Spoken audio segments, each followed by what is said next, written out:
Hi everyone, welcome to my channel. तो अभी हम लोग ये basic to advanced stock market classes शुरू करते हैं। तो पिछले हम लोग का 3 एपिसोड हो गया। तो अभी हम लोग शुरू करते हैं हम लोग का fourth episode, difference between intraday, positional and long term trading. ये terminology intraday, positional, long term आने वाले टाइम में आप लोग बहुत सुनने वाले हो। अगर कोई इसके बारे में फैमिलियर नहीं है तो हम लोग ये क्लास में थोड़ा फर्दर डिस्कशन करते हैं। तो ये सारे चीजें क्या होता है और इसको समझना बहुत जरूरी होता है, ताकि हम लोग नियर फ्यूचर जाके इंट्राडे, पोजिशनल और लॉन्ग टर्म स्टॉक मार्केट में एक्चुअली है क्या और इसमें हम लोग ट्रेड कैसे कर सकते हैं ये समझने के लिए। और मार्केट में बहुत सारा चीजें आपको मिल जाएगा, सबका अपना अपना वर्जन है। तो इन डेप्थ में ये 3 टॉपिक में आप लोगों के साथ शेयर करने जा रहा हूँ। तो हम लोग फर्दर समझते हैं कि ये इंट्राडे, पोजिशनल और आपका लॉन्ग टर्म इन्वेस्टिंग, तो ये क्या होता है, कैसे इसको किया जाता है। तो इंट्राडे के केस में क्या होता है कि आप शॉर्ट टर्म के लिए प्लान करते हो विद इन अ डे।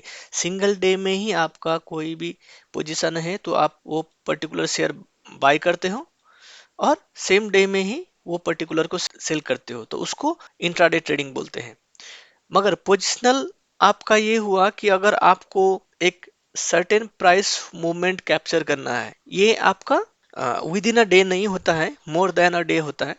तो इसमें क्या है, आपको जल्दी ही मार्केट में इन एंड आउट करने का जरूरत नहीं है। तो आप ये प्लान करके पोजिशनल लेते हो कि आपको सपोज आज कोई शेयर बाय करना है और उसको आपको सर्टेन टाइम तक रखना है। लेट्स से आपका हफ्ता, 2 हफ्ता और 1 साल तक आपको रखना है, तो उसको बोलते हैं हम लोग पोजिशनल ट्रेडिंग।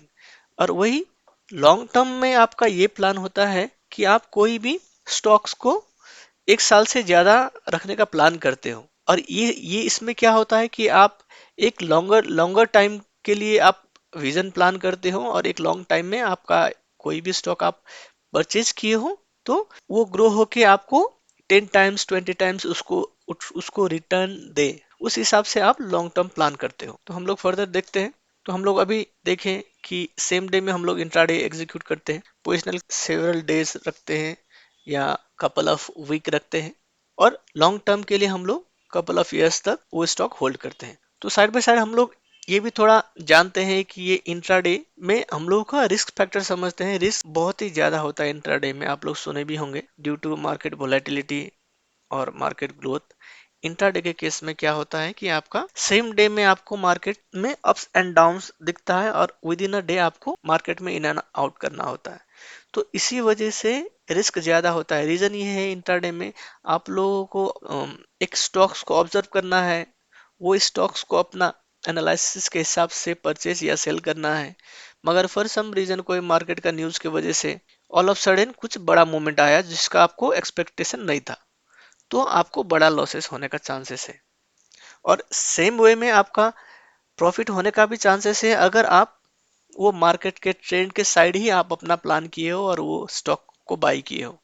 तो इसीलिए उसमें रिस्क का भी चांसेस ज्यादा है और रिवॉर्ड का भी चांसेस बहुत ज्यादा है। और सेम केस में हम लोग का जो पोजिशनल ट्रेडिंग है, पोजिशनल ट्रेडिंग में मीडियम रिस्क होता है और रिवॉर्ड भी हम लोगों को मीडियम ही रहता है। और ये इंट्राडे से ज्यादा स्टेबल होता है। रीजन ये है कि आपका ऑलरेडी विजन है कि आप मिनिमम कुछ दिन के लिए स्टॉक प्लान किए हो, ताकि वो कुछ दिन के बाद बढ़े या कुछ वीक्स के बाद बढ़े।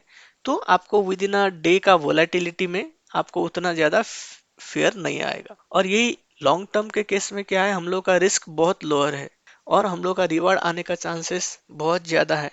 अब इसका रीजन यही है कि आप कोई भी मार्केट का स्टॉक उठा के देख लीजिएगा, लॉन्ग रन में मैक्सिमम स्टॉक्स वगैरह ऊपर ही चढ़ा हुआ है। जैसे आप विप्रो देख लो, एक मल्टी बिगर स्टॉक है। बहुत जन बोला है कि जो आज से 10-20 साल पहले अगर विप्रो बाई किया हुआ है तो आज के टाइम में वो लोग they are earning in crores if they have holded these stocks. इसीलिए लॉन्ग टर्म कोई भी प्लान करके कोई स्टॉक एनालाइज करके बाई किए हैं तो उसका रिटर्न हाइयर आने का चांसेस बहुत ज्यादा होता है, अगर आप प्रॉपरली वो स्टॉक्स के ऊपर एनालाइज किए हो वो केस में। तो ये लॉन्ग टर्म के केस में डिमेरिट यही होता है कि नियर फ्यूचर अगर कंपनी परफॉर्म अच्छा नहीं किया हो, जैसे विप्रो मैंने एक एग्जांपल लिया, ये तो कंपनी अच्छा परफॉर्म किया, मगर आप कुछ और कंपनी ले सकते हो।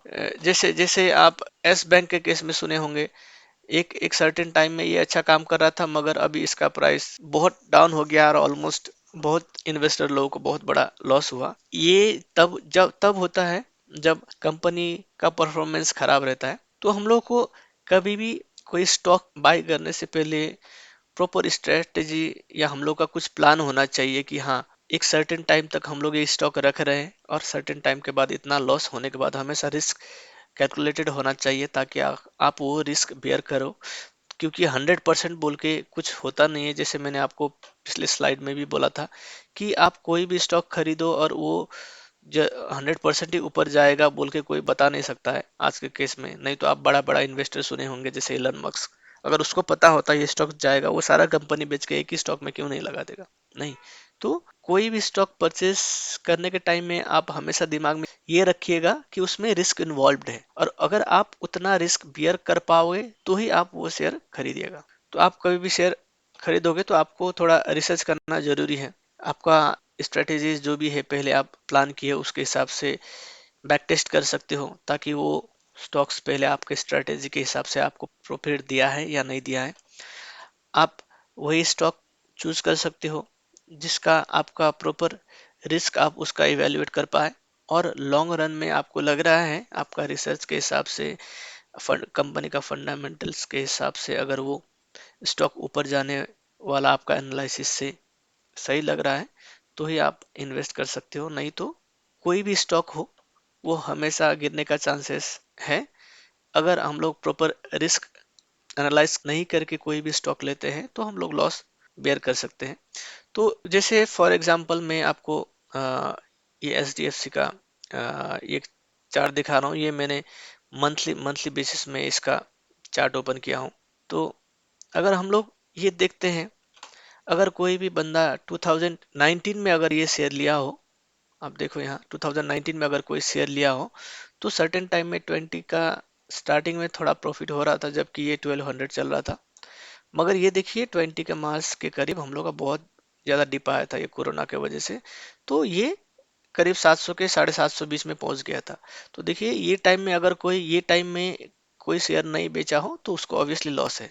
मगर अभी मैंने बोला था अगर किसी का प्लान है 5 साल 10 साल का विजन है तो उसको देखिए ये फॉल से उतना फर्क नहीं पड़ेगा, क्योंकि मार्केट देखिए टाइम के हिसाब से अभी फिर से बढ़ रहा है। तो यहाँ देखिए अभी 1800 तक ये शेयर पहुंच गया था। तो आपको लॉन्ग टर्म में यही फायदा है कि अगर वो पर्टिकुलर कंपनी अगर अच्छा है और उसका ग्रोथ अच्छा है तो लॉन्ग रन में वो कंपनी ग्रो हो सकता है। देखिए देखिए 2021 में ही वो रिकवर कर गया था। तो इसी वजह से आप मंथली वीकली और ईयरली ट्रेड सब प्लान कर सकते हो। और इसी हिसाब से अगर किसी को मंथली बेसिस में या वीकली बेसिस में प्लान करना है तो यहाँ वीकली हम लोग चार्ट देख सकते हैं। जैसे पिछले वीडियोस में मैंने आपको सपोर्ट रेसिस्टेंस वगैरह ड्रॉ करने सिखाए थे, तो उस हिसाब से पहले आप अपना सपोर्ट वगैरह देख लीजिएगा मार्केट में कहाँ कहाँ स्विंग्स वगैरह बना हुआ है। तो इसी हिसाब से देखिए ये एक सपोर्ट है। यहाँ अगर कहीं नियर फ्यूचर कभी मार्केट आता है और यहाँ एक स्विंग बना के थोड़ा ऊपर जाता है तो हम लोग जस्ट प्लान कर सकते हैं, देख सकते हैं अपना स्ट्रेटेजी वो कितना सही आ रहा है, और उसी हिसाब से हम लोग शेयर बाय करने का प्लान कर सकते हैं। ये नहीं कि यहाँ आया हम लोग शेयर बाय किए, ऐसा एकदम नहीं करना है।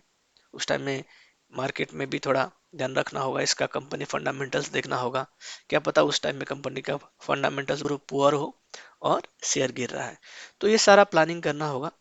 तो हम लोग इंट्राडे देखते हैं कि अगर कोई इंट्राडे किसी को प्लान करना है कोई भी स्टॉक्स में, तो हम लोग अभी जाते हैं 5 मिनट्स टाइम फ्रेम में। तो अभी हम लोग देखते हैं, अगर अगर हम अभी ये शेयर बाई करते हैं, सपोज कितना है 1711 इसका चल रहा है। अगर आज ही मैंने ये 1700 समथिंग में बाई किया, फॉर सम रीजन अभी टाइम हो रहा है आपका 122। अगर 330 तक मार्केट 330 में क्लोज होता है, अगर 330 तक अगर ये मार्केट यहाँ से अपसाइड जाता है तो हमको प्रॉफिट होगा। अगर 330 तक ये मार्केट और नीचे जाता है तो हमको लॉस होगा, क्योंकि इंट्राडे मतलब आप with in a day he share को बाय और सेल करने का प्लान करते हो। तो यही था बेसिकली इंट्राडे पोजिशनल और आपका लॉन्ग टर्म इन्वेस्टिंग क्या होता है। तो अगर आप लोगों को ये वीडियो अच्छा लगा तो आप लोग लाइक करिएगा। Thank you so much.